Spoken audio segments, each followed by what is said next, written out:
So you want to know a little more? Well, there are a few things I'd like to tell you about the Nation of Islam. What we've covered so far takes you to 1975. 1975, the Honorable Elijah Muhammad passes away, and there are major transitions that begin to occur. A prominent transition is a movement of members of this organization in the direction of Sunni Islam, bringing the teachings in line with what's taking place within the larger Islamic world. So, for example, when the Honorable Elijah Muhammad's son is given charge of this organization, he begins to rethink the understanding and place of Master Farad Muhammad. No longer is he God incarnate. He also begins to rethink the position and the authority of his father within the context of this organization. He restructures the look of their gatherings, even the furniture within their gatherings, again, to move the organization in line with the teachings, the ideals, the aesthetic of the larger community of Muslims.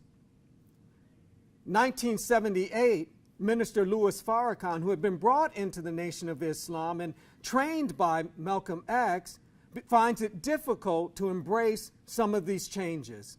He establishes an organization that is committed to the original teachings of the Honorable Elijah Muhammad, but under his leadership, even that material would begin to modify. Let me give you a couple of examples. One, the Honorable Elijah Muhammad taught that whites were made. They were not created by Allah, they were made by Mr. Yaqub through the grafting of recessive genes. And it reaches a point where what they are capable of is mischief. Minister Louis Farrakhan argues, well, what is really problematic in this context is white supremacy.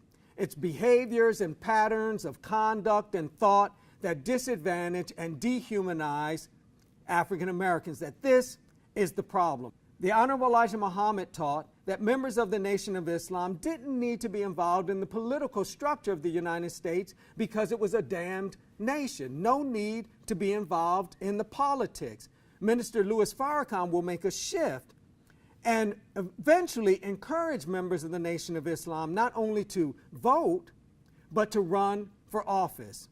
Under Minister Louis Farrakhan, with time, women would gain greater authority and visibility. So, for example, Eva Muhammad is one of the premier theologians within the Nation of Islam, unpacking the teachings in profound and useful ways. Much of what Minister Louis Farrakhan has in mind in terms of the Nation of Islam and what he has in mind in terms of a restructuring of the United States is found in his writings. The one I'd suggest you give some attention to if you're interested in this subject is Torchlight for America.